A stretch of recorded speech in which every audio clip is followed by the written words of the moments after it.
نحمدہ و نصلی علی رسول الکریم اما بعد فاعوذ باللہ من الشیطان الرجیم بسم اللہ الرحمن الرحیم۔ اب تمام قریش نے مل کر نبی اکرم صلی اللہ علیہ وسلم کو قتل کرنے کا فیصلہ کیا۔ انہوں نے نبی اکرم صلی اللہ علیہ وسلم کے خاندان والوں سے کہا، تم ہم سے 2 گنا خون بہا لے لو اور اس کی اجازت دے دو کہ قریش کا کوئی شخص آن حضرت صلی اللہ علیہ وآلہ وسلم کو قتل کر دے، نعوذ باللہ، تاکہ ہمیں سکون مل جائے اور تمہیں فائدہ پہنچ جائے۔ حضرت اکرم صلی اللہ علیہ وآلہ وسلم کے خاندان والوں نے اس تجویز کو ماننے سے انکار کر دیا۔ اس پر قریش نے غصے میں آ کر یہ طے کیا کہ تمام بنو ہاشم اور بنو عبد المطلب کا معاشرتی بائیکاٹ کیا جائے، اور ساتھ ہی انہوں نے طے کیا کہ بنو ہاشم کے بازاروں میں نہ آنے دیا جائے تاکہ وہ کوئی چیز نہ خرید سکیں، ان سے شادی بیاہ نہ کیا جائے اور نہ ان کے لیے کوئی صلح قبول کی جائے۔ ان کے معاملے میں کوئی نرم دلی نہ اختیار کی جائے، یعنی ان پر کچھ بھی گزرے ان کے لیے دل میں رحم کا جذبہ پیدا نہ ہونے دیا جائے، اور یہ بائیکاٹ اس وقت تک جاری رہنا چاہیے جب تک کہ بنی ہاشم کے لوگ آن حضرت محمد صلی اللہ علیہ وسلم کے قتل کرنے کے لیے قریش کے حوالے نہ کر دیں۔ قریش نے اس معاہدے کا باقاعدہ تحریر لکھائی، اس پر پوری طرح عمل کرانے اور اس کا احترام کرانے کے لیے اس کو کعبہ میں لٹکا دیا۔ اس معاہدے کے بعد ابو لہب کو چھوڑ کر تمام بنو ہاشم اور بنو عبد المطلب شیب ابی طالب میں چلے گئے۔ یہ مکہ سے باہر ایک گھاٹی تھی۔ ابو لہب چونکہ قریش کا پکا طرفدار تھا اور آپ صلی اللہ علیہ وسلم کا بدترین دشمن بھی تھا، اس لیے اسے گھاٹی میں جانے پر مجبور نہ کیا گیا۔ یوں بھی اس نے نبی اکرم صلی اللہ علیہ وسلم کے قتل کے منصوبے میں قریش کا ساتھ دیا تھا، ان کی مخالفت نہیں کی تھی۔ نبی اکرم صلی اللہ علیہ وسلم شیب ابی طالب میں محصور ہو گئے۔ اس وقت آپ صلی اللہ علیہ وسلم کی عمر مبارک 40 سال تھی۔ بخاری میں ہے کہ اس گھاٹی میں مسلمانوں نے بہت مشکل اور سخت وقت گزارا۔ قریش کے بائیکاٹ کی وجہ سے انہیں کھانے پینے کی کوئی چیز نہیں ملتی تھی، سب لوگ بھوک سے بے حال رہتے تھے، یہاں تک کہ انہوں نے گھاس پھوس اور درختوں کے پتے کھا کر یہ دن گزارے۔ جب مکہ میں باہر سے کوئی قافلہ آتا تو یہ مجبور اور بے کس حضرات وہاں پہنچ جاتے تاکہ ان سے کھانے پینے کی چیزیں خرید لیں، لیکن ساتھ ہی ابو لہب وہاں پہنچ جاتا اور کہتا، لوگو، محمد کے ساتھی اگر تم سے کچھ خریدنا چاہیں تو اس چیز کے دام اس قدر بڑھا دو کہ یہ تم سے کچھ خرید نہ سکیں۔ تم لوگ میری حیثیت اور ذمہ داری کو اچھی طرح جانتے ہو۔ چنانچہ وہ تاجر اپنے مال کی قیمت بہت زیادہ بڑھا چڑھا کر بتاتے اور حضرات ناکام ہو کر گھاٹی میں لوٹ آتے۔ وہاں اپنے بچوں کی بھوک اور پیاس سے بلکتا تڑپتا دیکھتے تو آنکھوں میں آنسو آ جاتے، ادھر بچے انہیں خالی ہاتھ دیکھ کر اور زیادہ رونے لگتے۔ ابو لہب ان تاجروں سے سارا مال خود خرید لیتا۔ یہاں یہ بات ذہن نشین کر لیں کہ حضرت محمد صلی اللہ علیہ وسلم اور ان کے خاندان کے لوگ قریش کے اس معاہدے کے بعد حالات کا رخ دیکھتے ہوئے خود اس گھاٹی میں چلے آئے تھے۔ یہ بات نہیں کہ قریش مکہ نے انہیں گرفتار کر کے وہاں قید کر دیا تھا۔ اس بائیکاٹ کے دوران بہت سے مسلمان ہجرت کر کے حبشہ چلے گئے۔ یہ حبشہ کی طرف دوسری ہجرت تھی۔ اس ہجرت میں 38 مردوں اور 12 عورتوں نے حصہ لیا۔ ان لوگوں میں حضرت جعفر بن ابو طالب رضی اللہ تعالیٰ عنہ اور ان کی بیوی اسماء بنت امیسہ رضی اللہ تعالیٰ عنہ بھی تھیں۔ ان میں مقدار بن اسود رضی اللہ تعالیٰ عنہ، عبداللہ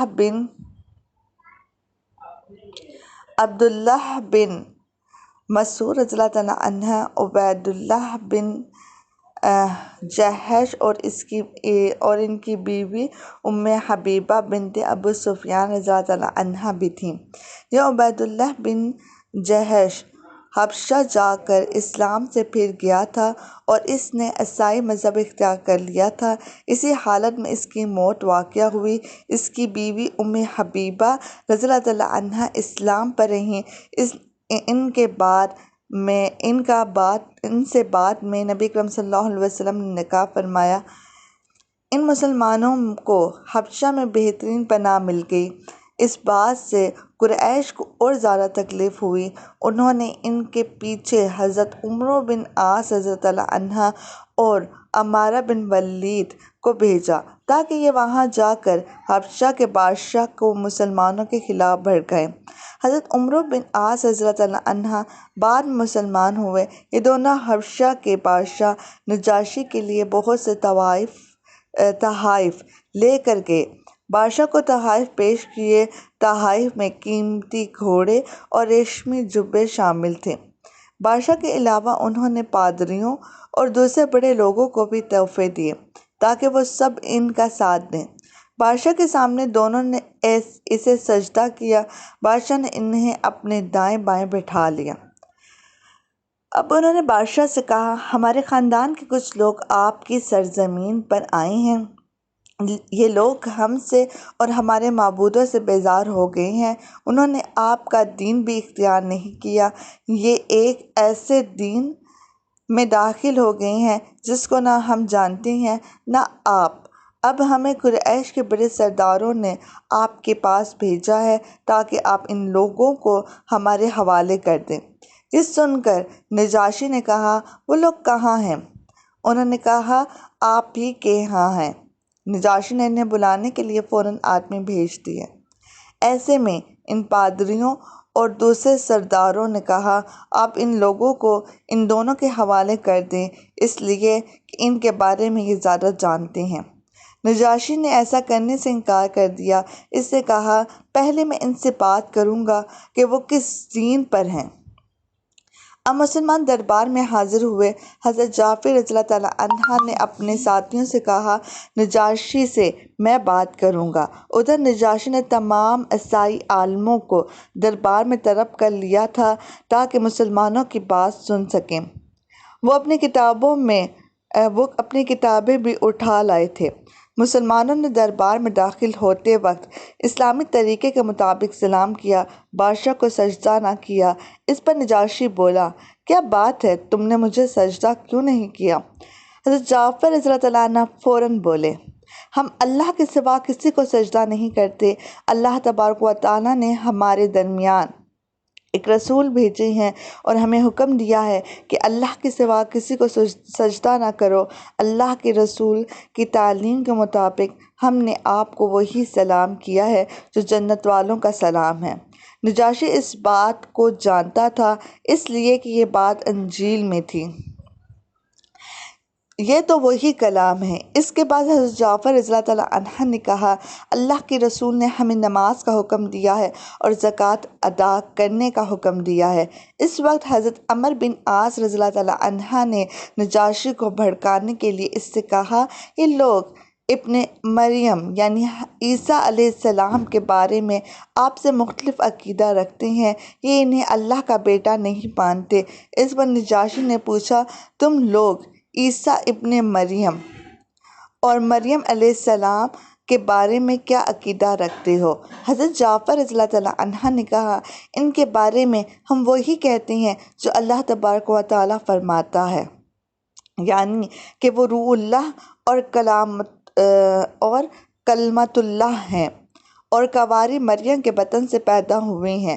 پھر حضرت جعفر رضی اللہ تعالیٰ عنہ بن ابی طالب رضی اللہ تعالیٰ عنہ نے بادشاہ کے دربار میں یہ تقریر کی، اے بادشاہ، ہم ایک گمراہ قوم تھے، پتھروں کو پوجتے تھے، مردار جانوروں کا گوشت کھاتے تھے، بے حیائی کے کام کرتے تھے، رشتہ داروں کے حقوق غصب کرتے تھے، پڑوسیوں کے ساتھ برا سلوک کرتے تھے، ہمارا ہر طاقتور آدمی کمزور کو دبا لیتا تھا، یہ تھی ہماری حالت۔ پھر اللہ تبارک و تعالیٰ نے ہم میں اسی طرح ایک رسول بھیجا جیسے کہ ہم سے پہلے لوگوں میں رسول بھیجے جاتے رہے ہیں۔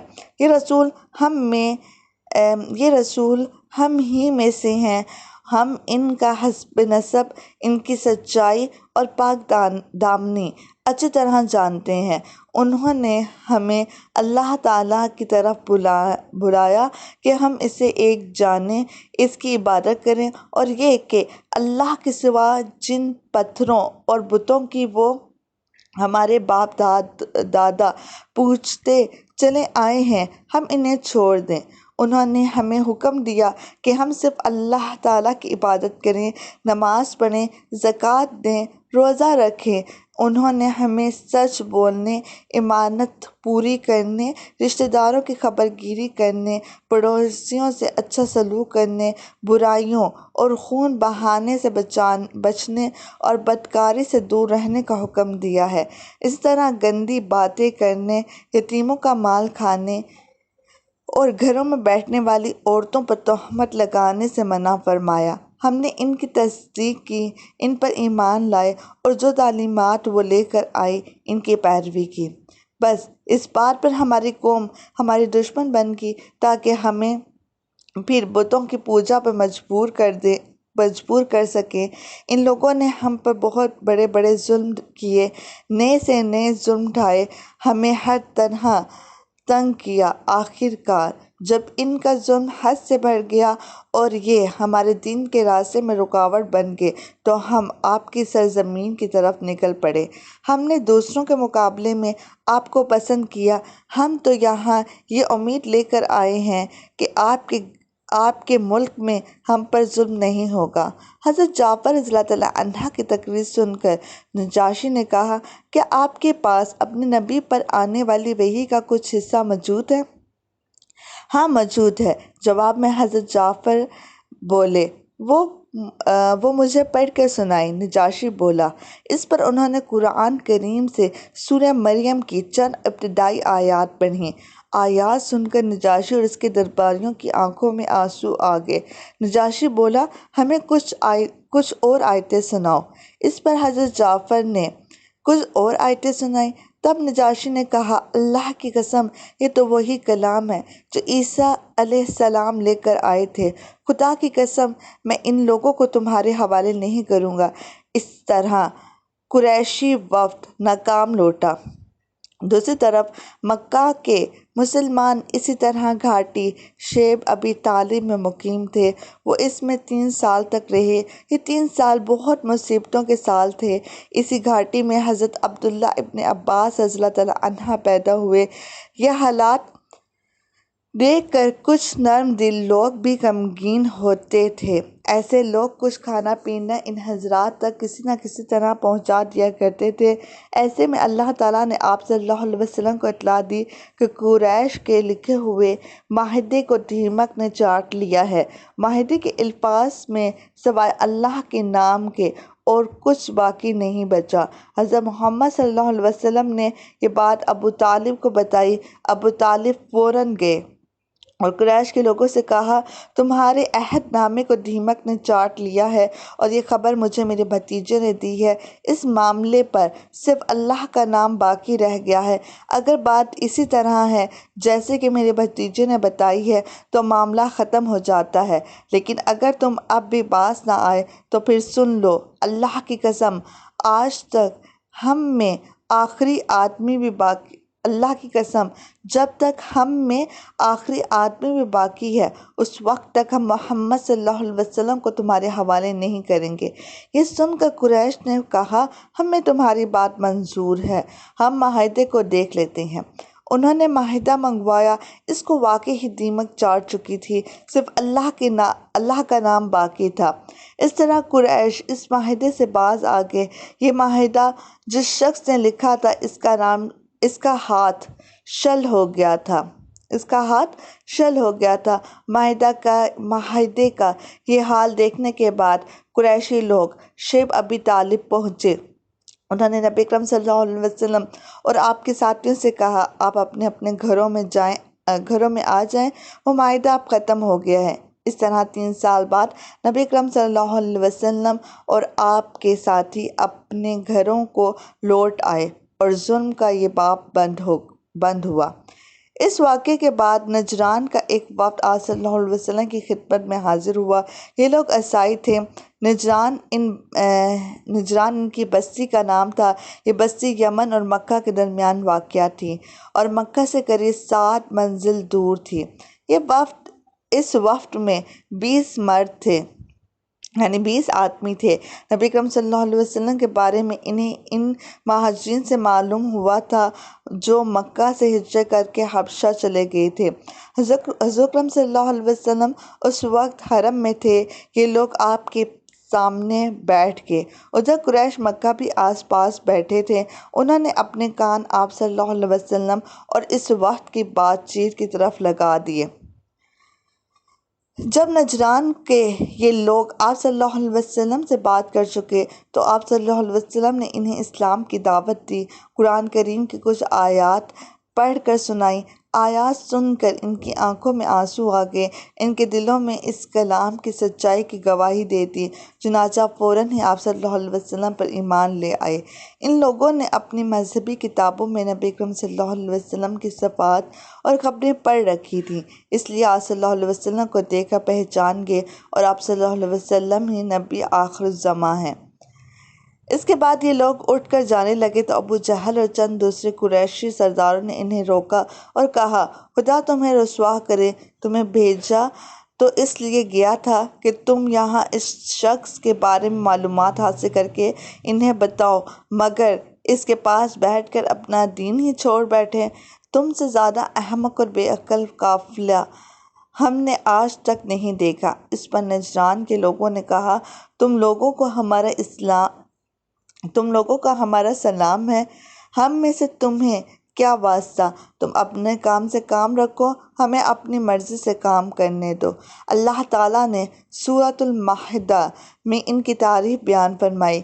اسی طرح قافلہ ازد کے ایک شخص جس کا نام ضماد تھا مکہ آئے۔ یہ صاحب جھاڑ پھونک سے جنات کا اثر زائل کیا کرتے تھے۔ مکہ کے لوگوں نے انہیں یہ کہتے سنا کہ محمد پر جن کا اثر ہے۔ یہ سن کر انہوں نے کہا، اگر میں اس شخص کو دیکھ لوں تو شاید اللہ تعالیٰ اسے میرے ہاتھ سے شفا عطا فرما دے۔ اس کے بعد وہ آپ صلی اللہ علیہ وسلم کی خدمت میں حاضر ہوئے۔ ان کا بیان ہے، میں نے آپ سے کہا، اے محمد، میں جھاڑ پھونک سے علاج کرتا ہوں۔ لوگ کہتے ہیں کہ آپ پر جنات کا اثر ہے، اگر بات یہی ہے تو میں آپ کا علاج کر سکتا ہوں۔ اس کی بات سن کر آپ صلی اللہ علیہ وسلم نے فرمایا، تمام تعریف اللہ ہی کے لیے ہے، ہم اسی کی حمد و ثنا بیان کرتے ہیں اور اسی سے مدد مانگتے ہیں۔ جس سے اللہ تعالیٰ ہدایت فرماتا ہے اسے کوئی گمراہ نہیں کر سکتا، اور جس سے اللہ تعالیٰ گمراہی نصیب کرتا ہے اسے کوئی ہدایت دے نہیں سکتا۔ میں گواہی دیتا ہوں کہ اللہ تعالیٰ کے سوا کوئی معبود نہیں، اس کا کوئی شریک نہیں، اور میں گواہی دیتا ہوں کہ محمد صلی اللہ علیہ وسلم اللہ کے رسول ہیں۔ انہوں نے آپ صلی اللہ علیہ وسلم کی بات سن کر کہا، یہ کلمات میرے سامنے دوبارہ پڑھیے۔ آپ نے کلمہ شہادت 3 مرتبہ دہرایا۔ تب انہوں نے کہا، میں نے کاہنوں کے کلمات سنے ہیں، جادوگروں اور شاعروں کے کلمات بھی سنے ہیں، مگر آپ کے ان کلمات جیسے کلمات کبھی نہیں سنے۔ اپنا ہاتھ لائیے، میں اسلام قبول کرتا ہوں۔ چنانچہ ضماد رضی اللہ تعالیٰ عنہ نے اسی وقت آپ صلی اللہ علیہ وسلم کے ہاتھ پر بیعت کی۔ آپ صلی اللہ علیہ وسلم نے فرمایا، اپنی قوم کے لیے بھی بیعت کرتے ہو؟ جواب میں انہوں نے کہا، ہاں، میں اپنی قوم کی طرف سے بھی بیعت کرتا ہوں۔ اس طرح یہ صاحب جو آپ پر سے جنات کا اثر اتارنے کی نیت سے آئے تھے خود مسلمان ہو گئے۔ ایسے اور بہت سے واقعات پیش آئے۔ نبی اکرم صلی اللہ علیہ وسلم کی نبوت کا 10واں سال، یعنی 10 سال کا عرصہ گزر چکا تو آپ صلی اللہ علیہ وسلم کی زوجہ محترمہ حضرت خدیجہ رضی اللہ تعالیٰ عنہا انتقال کر گئیں۔ اس سے چند دن پہلے حضرت ابو طالب فوت ہو گئے تھے۔ حضرت خدیجہ کبریٰ رضی اللہ تعالیٰ عنہا کو حجون کے قبرستان میں دفن کیا گیا۔ آپ صلی اللہ علیہ وسلم خود ان کی قبر میں اترے۔ انتقال کے وقت حضرت خدیجہ رضی اللہ تعالیٰ عنہا کی عمر 65 سال تھی۔ اس وقت تک نماز جنازہ کا حکم نہیں ہوا تھا۔ اس سال کو سیرت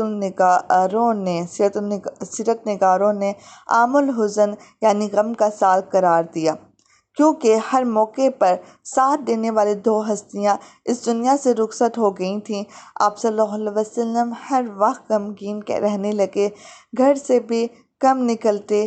حضرت خدیجہ رضی اللہ تعالیٰ عنہا شادی کے بعد 25 سال تک آپ صلی اللہ علیہ وسلم کے ساتھ رہیں۔ اتنی طویل مدت تک آپ کا اور ان کا ساتھ رہا تھا۔ ابو طالب جب بیمار ہوئے تھے تو آپ صلی اللہ علیہ وسلم ان سے ملنے کے لیے آئے۔ اس وقت قریش کے سردار بھی وہاں موجود تھے۔ آپ صلی اللہ علیہ وسلم نے چچا سے فرمایا، چچا لا الہ الا اللہ پڑھ لیجئے تاکہ میں قیامت کے دن آپ کی شفاعت کر سکوں۔ اس پر ابو طالب نے کہا، خدا کی قسم بھتیجے، اگر مجھے یہ خوف نہ ہوتا کہ میرے بعد لوگ تمہیں اور تمہارے خاندان والوں کو شرم اور عار دلائیں گے اور قریش یہ کہیں گے کہ میں نے موت کے ڈر سے یہ کلمہ کہہ دیا، تو میں یہ کلمہ پڑھ کر ضرور تمہارا دل ٹھنڈا کرتا۔ میں جانتا ہوں تمہاری یہ کتنی خواہش ہے کہ میں یہ کلمہ پڑھ لوں، مگر میں اپنے بزرگوں کے دین پر مرتا ہوں۔ اس پر یہ آیت نازل ہوئی، آپ جسے چاہیں ہدایت نہیں دے سکتے، بلکہ جسے اللہ چاہے ہدایت دیتا ہے، اور ہدایت پانے والوں کا علم بھی اسی کو ہے۔ سورۃ القصص آیت 56۔ اس طرح ابو طالب مرتے دم تک کافر ہی رہے، کفر پر ہی مرے۔ حضرت عباس رضی اللہ عنہ فرماتے ہیں، میں نے ایک مرتبہ رسول اکرم صلی اللہ علیہ وسلم سے پوچھا، اے اللہ کے رسول، ابو طالب ہمیشہ آپ کی مدد اور حمایت کرتے رہے، کیا اس سے انہیں آخرت میں فائدہ پہنچے گا؟ جواب میں آپ صلی اللہ علیہ وسلم نے ارشاد فرمایا، ہاں مجھے ان کی قیامت کے دن کی حالت دکھائی گئی۔ میں نے انہیں جہنم کے اوپر والے حصے میں پایا، ورنہ وہ جہنم کے نچلے حصے میں ہوتے۔ بخاری مسلم میں ہے۔ ابو طالب کے مرنے پر آپ صلی اللہ علیہ وسلم نے فرمایا، خدا کی قسم میں اس وقت تک آپ کے لیے مغفرت کی دعا کرتا رہوں گا جب تک کہ مجھے اللہ تبارک و تعالیٰ ہی اس سے نہ روک دیں۔ اس پہ اللہ تعالیٰ نے یہ آیت نازل فرمائی، پیغمبر کو اور دوسرے مسلمانوں کو جائز نہیں ہے کہ مشرکوں کے لیے مغفرت کی دعا مانگیں، اگرچہ وہ رشتہ دار ہی کیوں نہ ہوں۔ اس امر کے ظاہر ہو جانے کے بعد یہ لوگ دوزخی ہیں۔ سورۃ التوبہ آیت 113۔ اس سے بھی ثابت ہوا کہ ابو طالب ایمان پر نہیں مرے۔ حضرت خدیجہ رضی اللہ تعالیٰ عنہا کا انتقال رمضان کے مہینے میں ہوا تھا۔ ان کی وفات کے چند ماہ بعد آپ صلی اللہ علیہ وسلم نے حضرت سودا بنت زمعہ رضی اللہ تعالیٰ عنہا سے شادی فرمائی۔ آپ صلی اللہ علیہ وسلم سے پہلے ان کی شادی ان کے چچا کے بیٹے سکران رضی اللہ تعالیٰ عنہ سے ہوئی تھی۔ حضرت سکران رضی اللہ تعالیٰ عنہ دوسری ہجرت کے حکم کے وقت ان کے ساتھ حبشہ ہجرت کر گئے تھے، پھر مکہ واپس آ گئے تھے۔ اس کے کچھ عرصے ہی بعد ان کا انتقال ہو گیا تھا۔ جب حضرت سودا رضی اللہ تعالیٰ عنہا عدت کا زمانہ پورا ہو گیا تو آپ صلی اللہ علیہ وسلم نے ان سے نکاح فرمایا۔ اس نکاح سے پہلے حضرت سودا رضی اللہ تعالیٰ عنہا نے ایک عجیب خواب دیکھا تھا۔ انہوں نے اپنے شوہر سکران رضی اللہ تعالیٰ عنہ سے یہ خواب بیان کیا۔ خواب سن کر حضرت سکران رضی اللہ تعالیٰ عنہ نے کہا، اگر تم نے واقعی ہی خواب دیکھا ہے تو میں جلد ہی مر جاؤں گا اور رسول صلی اللہ علیہ وسلم تم سے نکاح فرمائیں گے۔ دوسری رات انہوں نے پھر خواب دیکھا کہ وہ لیٹی ہوئی ہیں۔ اچانک چاند آسمان سے ٹوٹ کر ان کے پاس آ گیا۔ انہوں نے یہ خواب بھی اپنے شوہر کو سنایا۔ وہ یہ خواب سن کر بولے، اب شاید میں بہت جلد فوت ہو جاؤں گا، اور اسی دن حضرت سکران رضی اللہ عنہ انتقال کر گئے۔ شوال کے مہینے میں حضرت اکرم صلی اللہ علیہ وسلم نے حضرت عائشہ رضی اللہ عنہا سے نکاح فرمایا۔ انشاءاللہ یہ سلسلہ جاری رہے گا۔ نبی پاک صلی اللہ علیہ وسلم کی سیرت کو پڑھیں۔ آپ صلی اللہ علیہ وسلم کی سیرت بہت خوبصورت ہے اور ان کو اپنی زندگی میں شامل کرنے کی کوشش کریں۔ وآخر دعوانا والحمد للہ رب العالمین۔ السلام علیکم ورحمۃ اللہ وبرکاتہ۔